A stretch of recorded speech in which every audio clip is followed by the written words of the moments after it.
Tonight, a state of emergency declared on the Piikani Nation in Alberta. It's important that we realize that if we're going to ensure that every community has access to reliable water. Plus, the government announced more money towards water treatment plants in Nunavut. It's so important that if we want to build a community where we are supportive of each other. And the second annual National Ribbon Skirt Day is being celebrated across the country.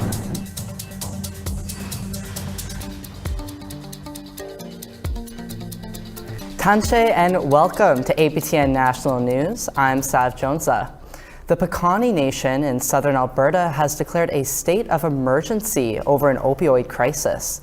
The Blackfoot community near Lethbridge has been hit hard by 4 opioid-related deaths in the last week.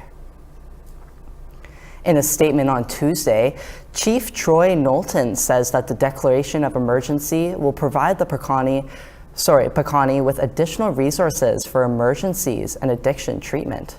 He says the nation will be working with RCMP to find and deal with gang members and traffickers he believes are responsible for bringing drugs into the community. Chief Knowlton says grief and mental health counseling are available to those who need it. And he says the opioid crisis across Canada is possibly the biggest public policy challenge of the century. Ontario's police watchdog is investigating after a 21-year-old Thunder Bay woman was found dead, and officers allegedly did not respond to a 911 domestic disturbance call. The Special Investigations Unit says Thunder Bay Police received a call in the early morning hours on Saturday, but did not respond. They say a second 911 call was then made from the home to cancel the service. SIU says police eventually did respond after a third 911 call came through to report a woman had died. Manitoba RCMP say a 30-year-old man is in custody after a shooting that caused some northern communities to go into lockdown. The shooting happened Wednesday morning in St. Teresa Point, over 400 kilometers north of Winnipeg. RCMP say a 35-year-old male was shot and has non-life-threatening injuries. St. Teresa Point and 2 nearby communities went into lockdown, but that was lifted Wednesday evening. RCMP say investigation is ongoing and charges have not been laid as of yet. The Federal Housing and Infrastructure Minister made his first visit to Nunavut this week. As part of the visit, he announced that his government will be making some contributions to the water treatment plants in the territory. Trevor Wright has that story for us. This week, the Nunavut and federal governments announced $194 million to go toward 8 infrastructure projects across 6 communities. The federal contribution is $129.9 million, while the territorial government is contributing $64.8 million. The bulk of the funding will be going toward water and wastewater treatment plants in Arctic Bay, Grise Fjord, Pond Inlet, Rankin Inlet, and Resolute Bay. And it's essential that we recognize that every community in this country, regardless of which region, has safe and reliable drinking water. It's something that we too often take for granted in the South, and it's important that we realize that if we're going to ensure that every community has access to reliable water, that we make the investments to turn that into a reality. While the funding was previously allocated in the federal budget, Fraser clarified these are new decisions on how to spend some of that funding. Nunavut MP Lori Idlout said it's a move in the right direction for a territory facing significant infrastructure gaps. As the MP for Nunavut, I'm always fighting for more resources to come to Nunavut so that we could make sure that there are better supports, better resources that Nunavut can use towards the improvement of well-being, health and well-being for Nunavut. Additional investments include the purchasing of wheelchair-accessible vehicles in Pond Inlet and Resolute, as well as a $25 million contribution toward the Kivalak long-term care facility in Rankin Inlet, which is already under construction.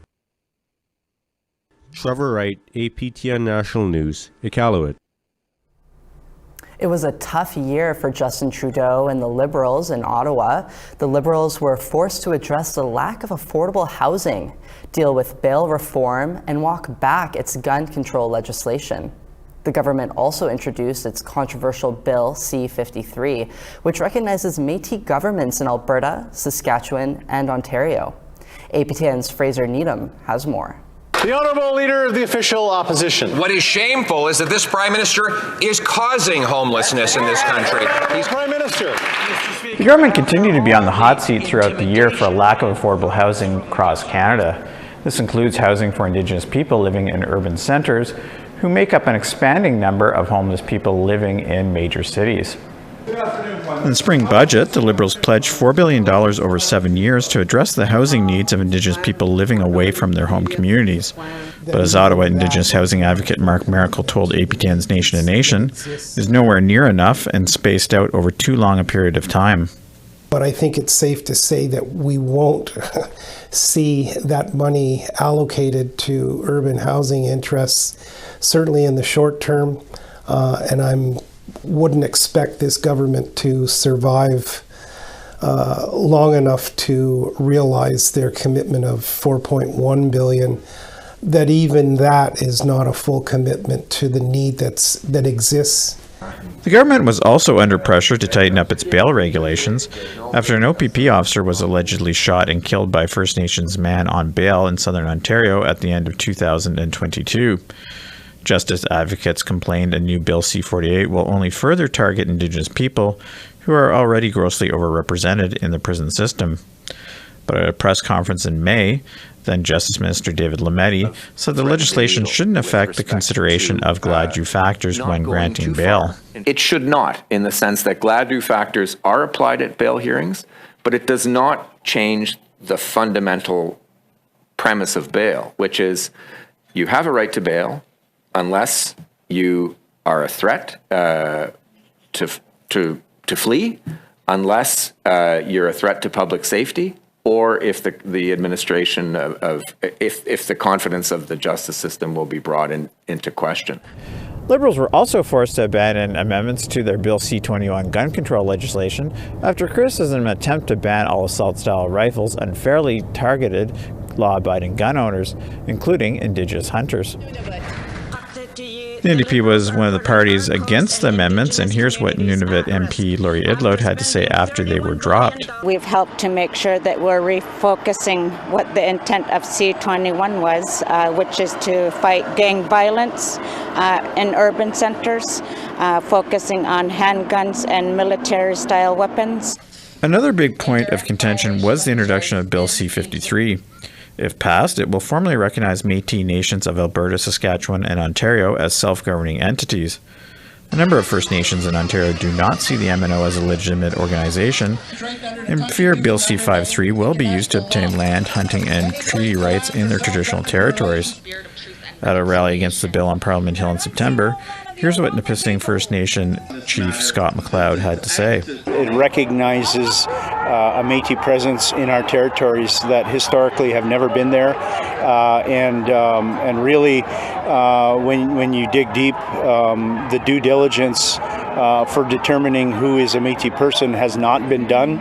Nevertheless, in a year-end interview with Nation to Nation, the Crown Indigenous Relations Minister insisted the legislation does not include land or harvesting rights. But for the purpose of this legislation, it does not in any way extend the rights to land or harvesting rights. And I don't know how else I could be clear on this, because the legislation itself is very narrow in scope. So it talks about the governance of the Métis in these three jurisdictions.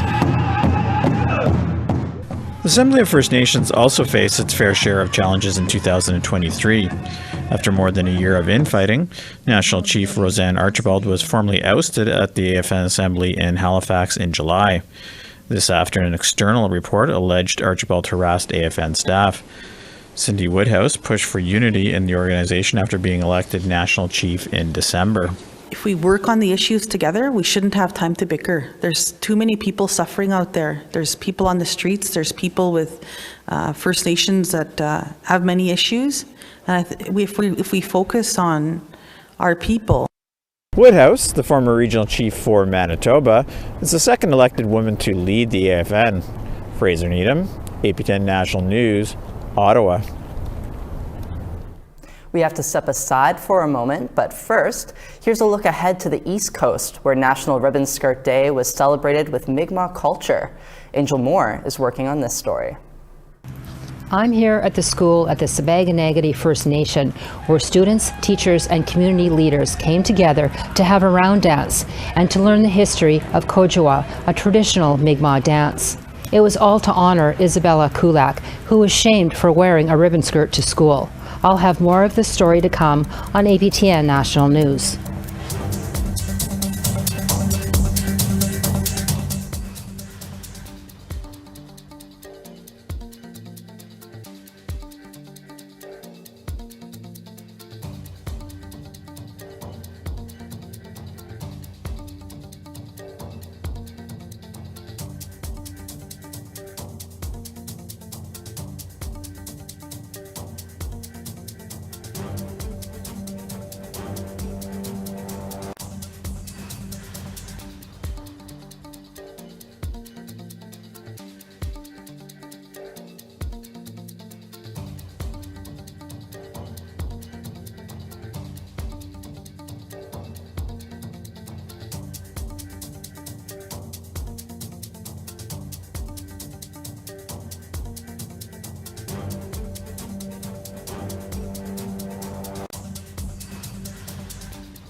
Welcome back.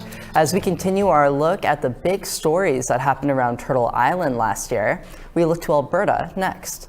From forest fires to the opioid epidemic, it was a busy year.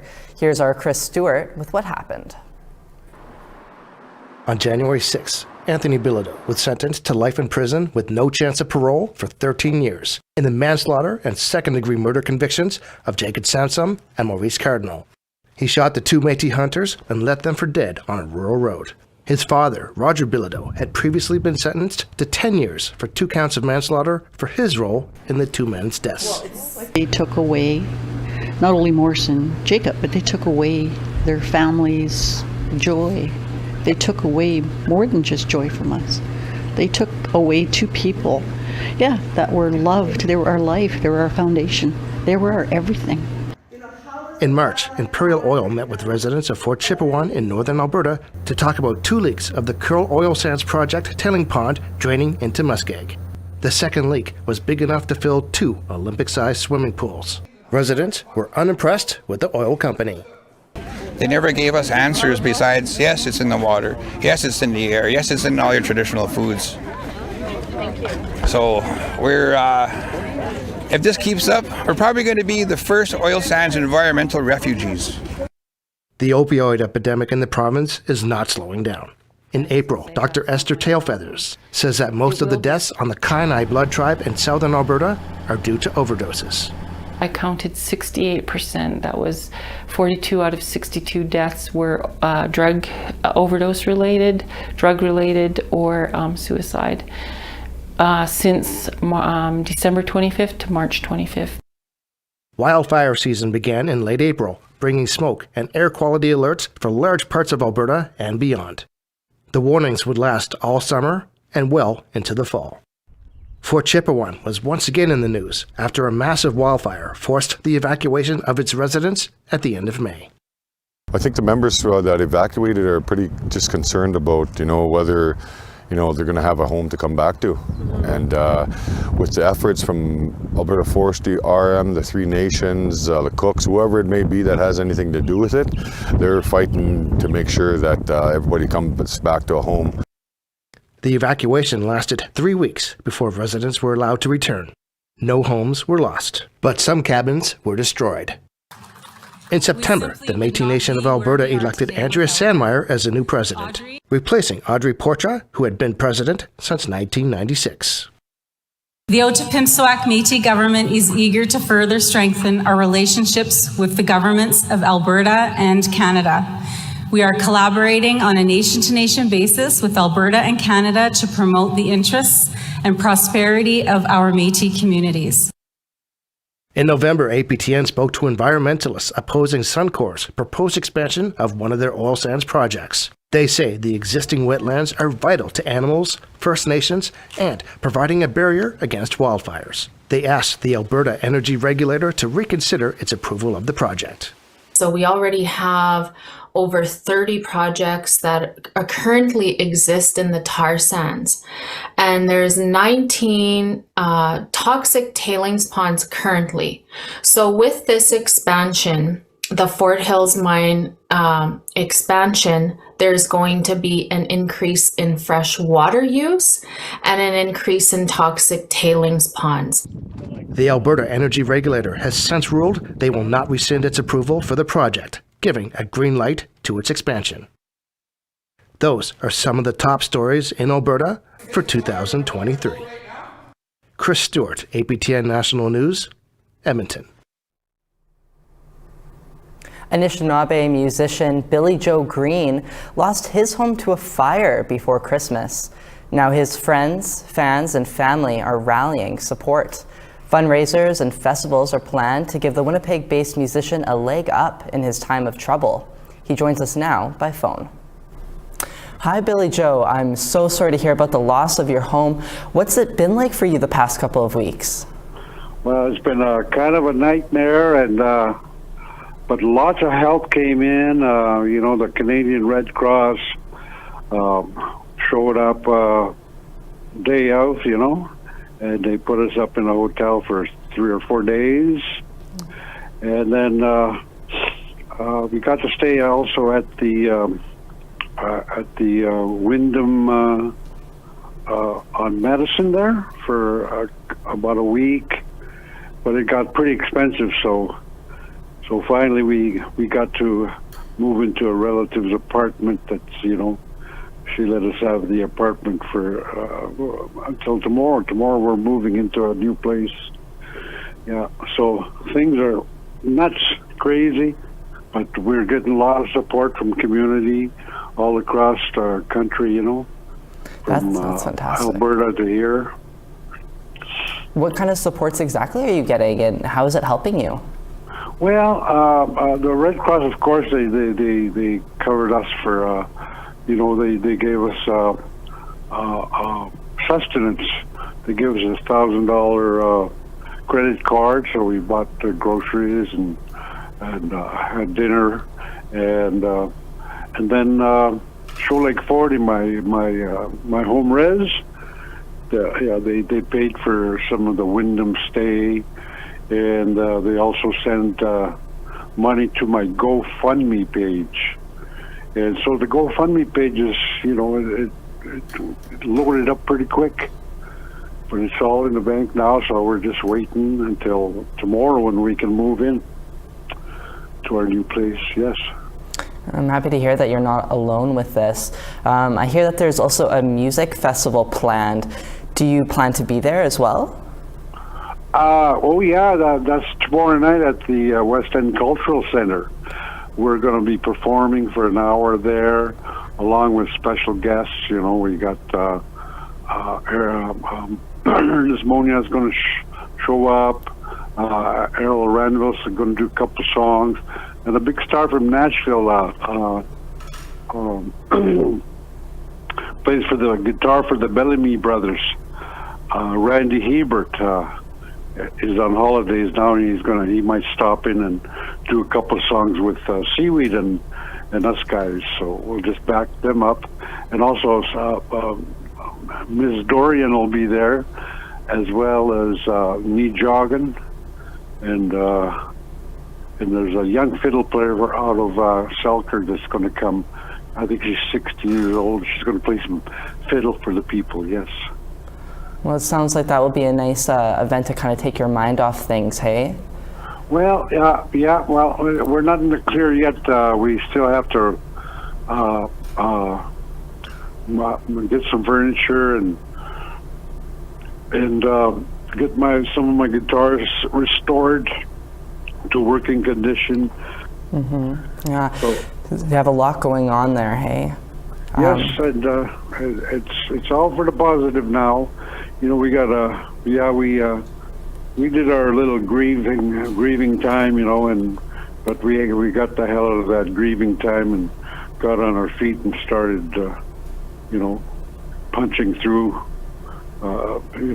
today and the future. And yeah, I'm not gonna let that get me down, because I got a lot of things to do yet. I'm really glad to hear that, Billy Joe. We're going to have to leave it there, but thank you so much for speaking with us today, and best of luck in your future. Okay. We need to take one last break. We'll see you when we return.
Welcome back. Time now for our photo of the day.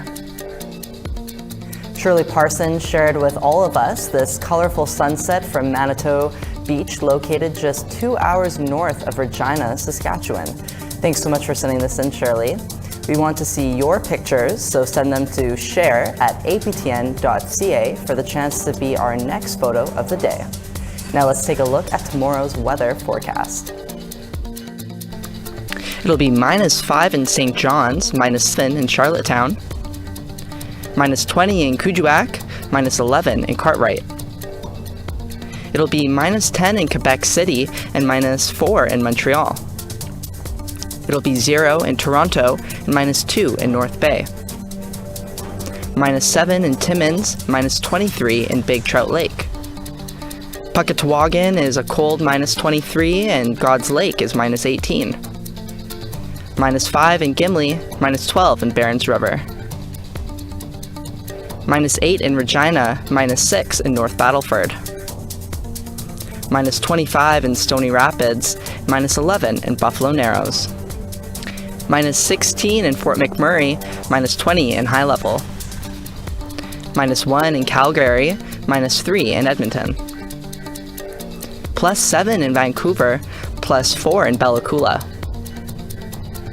-21 in Fort Nelson, and 0 in Prince George. -32 in Old Crow, -20 in Watson Lake. -27 in Yellowknife, and -27 in Norman Wells. -34 in Tuktoyaktuk, -25 in Sax Harbor. -22 in Chesterfield, and -22 in Mill Cove. -24 in Resolute, and -22 in Arctic Bay.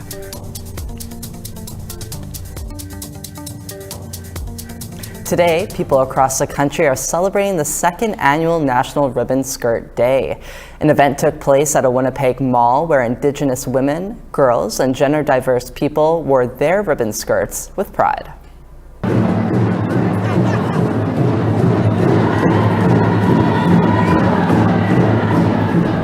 Many people gathered to dance, sing, and watch while ribbon skirt wearers took over Winnipeg's largest shopping center. Ribbon skirts are an important piece of clothing for ceremonies and cultural events. A skirt's significance may be different for each person who wears one, but often symbolize identity, survival, and womanhood. The national holiday came to be after a 10-year-old Saskatchewan girl named Isabella Kulak was shamed for wearing her ribbon skirt to a formal dress day at her school in December 2020. She received international support for the incident after her story was shared online. The school later apologized, and a federal bill was passed to recognize the day. Today we have a community here to support our Indigenous relations. It's so important that if we want to build a community where we are supportive of each other, that we are together and working together, listening to each other, and supporting each other. And it's so beautiful to see all of you beautiful human beings here today amongst each other to support our matriarchs in this community, our women that are life givers and birthers of our people. That's all the time we have for your APTN National News this beautiful Thursday evening. For news anytime, please visit our website at aptnnews.ca. I'm Sav Jonesa, and from all of us here at APTN, thanks for joining us tonight. Take care.